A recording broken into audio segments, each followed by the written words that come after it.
Yeah,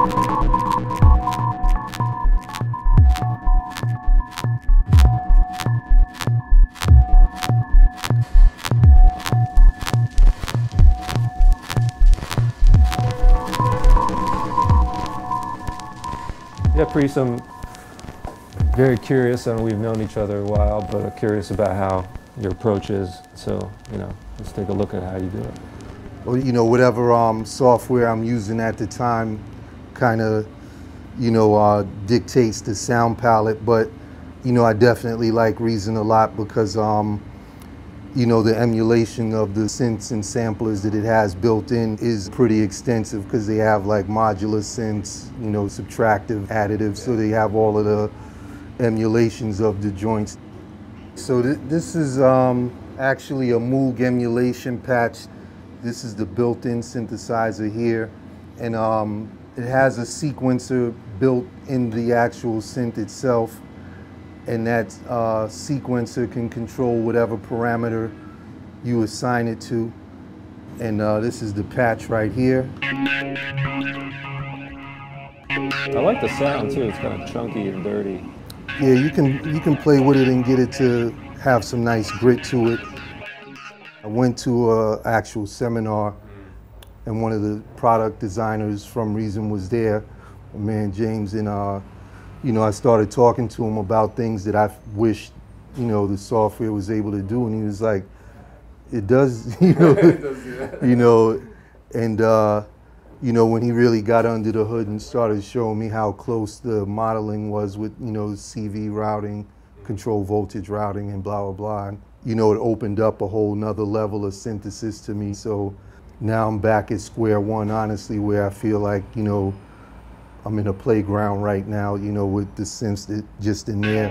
I'll spend as much uninterrupted time as I can just bugging out with sounds in there. I just let some of the character of the synth come out from playing it. And once I get something that I kind of like, I'll record it as audio, go back in, get it into the sampler, and start tweaking it again, keep the process going. So, do you use it in a live show, or do you use mostly hardware for live shows? I do use some of the synths, in combination, just as synthesizers playing. And you trigger it on keyboards? Yeah, and I just, play them out.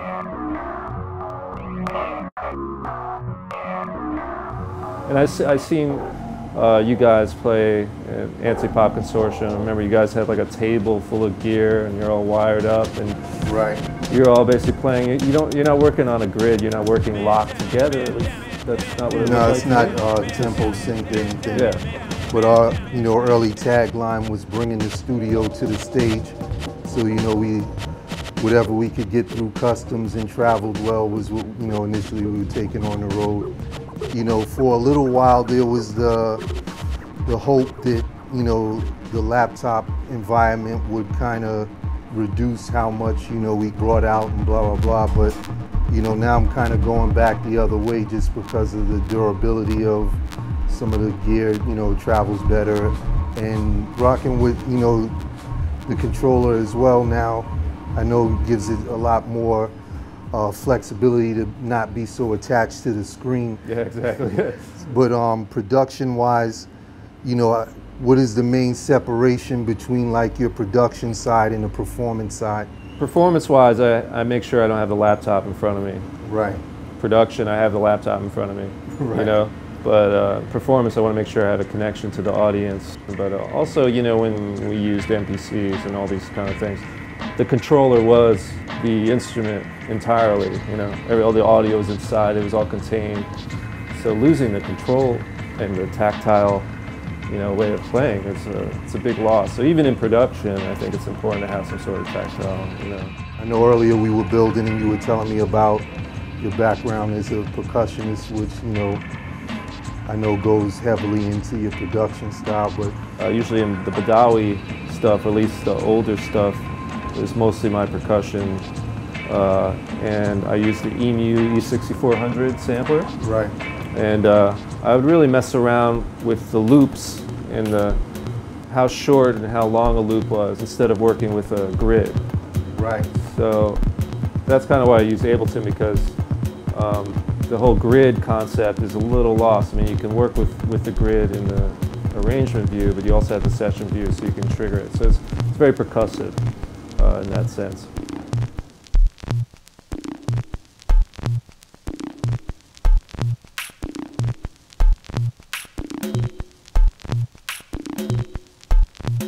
One little top secret little thing I like to do a lot is to actually record myself moving the notes. Right.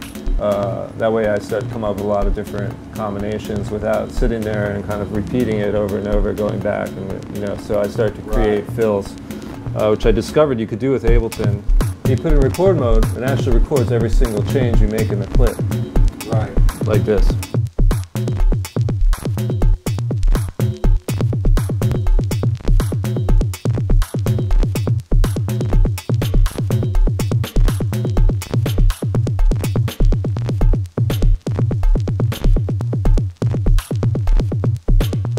To me, one of the most important things is getting your own sounds together and starting to build your own libraries.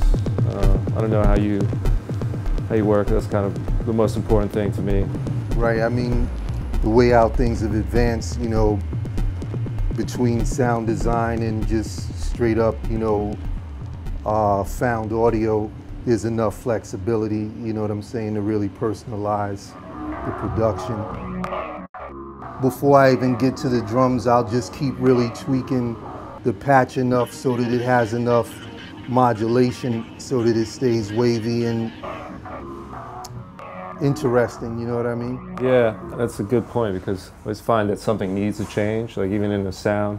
That's the thing about acoustic instruments. If you do spectral analysis to look at it, like a tone, it's not like a straight oscillator tone. There's always changes. Yeah. So that's why even in minimal techno, there's always something changing. It might not be something that you notice, but there's something there. Right, that's a good example, honestly, because it just shows you how much you can do with subtlety, you know what I mean?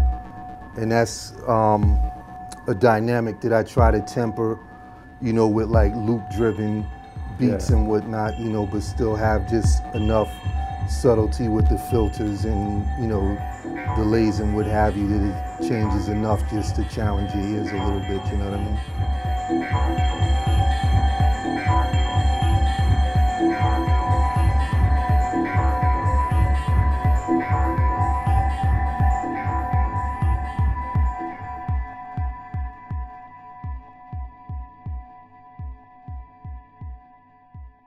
Most of the teachers that are here or instructors that are here are official cats that are really in the game and can give you that insight from a very contemporary standpoint, without making you refer back to like dated models or what have you. You're getting the pulse of the game as it's evolving, from a production standpoint. And, I personally can say that, just because a lot of the cats here are people, specifically from my immediate peer group. So, you know what I'm saying? It's good to see, people sharing that knowledge, because, you can go to a lot of places and learn, the quote unquote nuts and bolts, technically how to mix, how to put together a track. And those are all pointed skills that you're going to need along the way as well. But to have the added viewpoint of instructors who still really do this and really, mess with it in a contemporary way is inspiring to see, because, it's always changing. So to have people who have their fingers on that pulse is a good thing. So, big up to the whole Dubspot instructional squad, from HP, signing off. Welcome to Dubspot.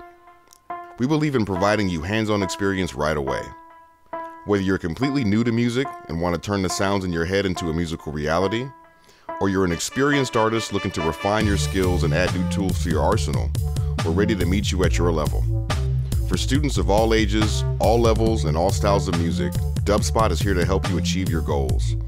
With course offerings both online wherever you are and at our school in the heart of New York City, we are ready to guide you through the next phase of your musical transformation. Whether you want to produce music, DJ, or do both, you've come to the right place. Come explore Dubspot for yourself.